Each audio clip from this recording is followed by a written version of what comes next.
We're continuing to have some severe technical difficulties here at France 24 this Tuesday morning, so please bear with us. I hope it's less obvious to you than it is to us. But we're joined on set now by Antonia Kerrigan, who can take us through a look at the international newspapers. Antonia, we're going to start in the European Union. Leaders heaping praise on Prime Minister of Italy at last week's EU summit, but things have slightly changed. Absolutely. So as you'll have seen last week, Italy sent its first migrants to Albania under their new flagship scheme to return and deport more migrants who they deemed were from safe countries. But quickly after the first migrants went on Friday, Italian judges deemed that they could not be detained there. It was an unlawful detention. Let's have a look at the row this has sparked. So the front page of Domani, Meloni against the EU. So essentially, the government saw these rulings and has hit back, issuing a Save Albania decree, as they're wording it in this headline, Save Albania.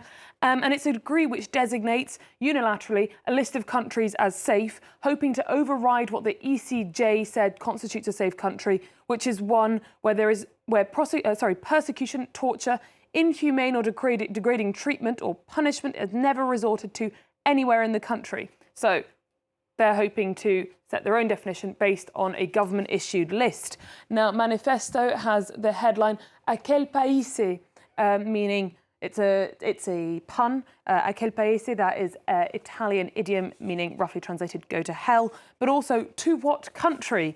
The Justice Minister has said in defence of this Save Albania decree, the judiciary can't choose to not apply a law.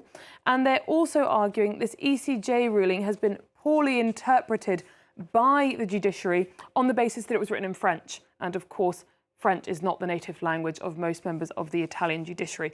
I think they would dispute that reasoning. La Repubblica has this headline, Salvini, the Vice Prime Minister, has called for one assistant prosecutor to be fired following the row. This after he sent an email saying that Giorgia Meloni was not acting out of personal interest but out of political vision, but he did not mean that as praise. He said that makes her more dangerous than Berlusconi, and Salvini has called for this individual to be immediately fired. For a bit of contrast, you've got this right-wing paper, Il Giornale, which has a defiant headline, Meloni to the judiciary, I govern. So extremely defiant, saying that the judiciary will not decide, she will. OK, Antonia, and you've also been looking at papers covering the latest developments in Gaza, notably in Israel. Yes, in Israel, a two-day conference entitled the Preparing to Settle in Gaza Conference. It took place near the Gaza border and was attended by a number of ministers, including the usual suspects from the far right of Benjamin Netanyahu's coalition, but also people from within Likud.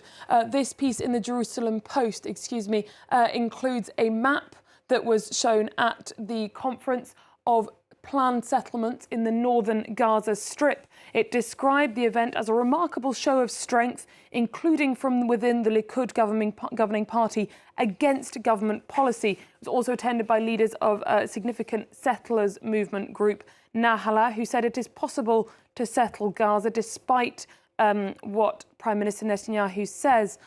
Haaretz has this opinion piece that is fairly condemnatory.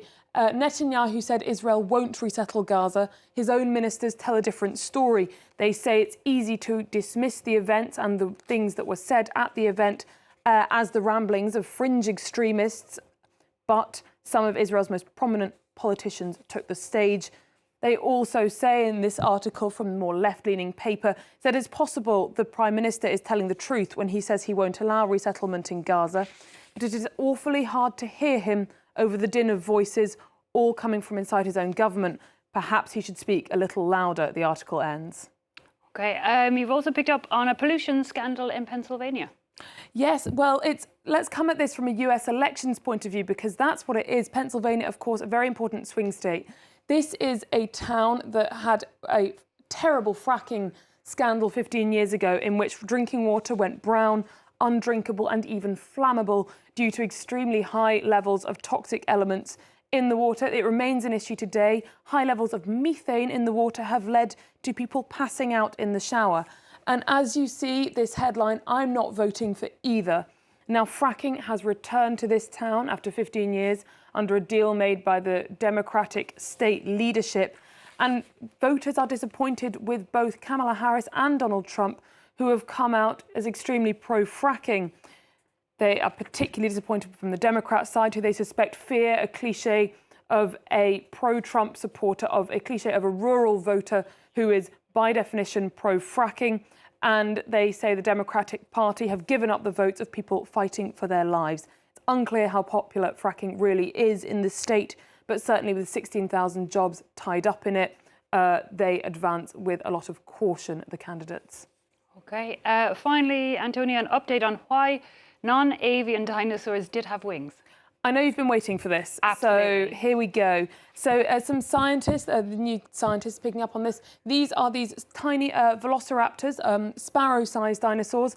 From analysing some tracks, the oldest track evidence of this species in South Korea, science has put together its best guess. Their wings are too small to fly with, realistically, given their weight. So science's best guess is that they would use them to run. So now if you can just imagine these little creatures bounding along in bouncy strides with their flapping wings helping them along the way. That's a nice image to get you through a day.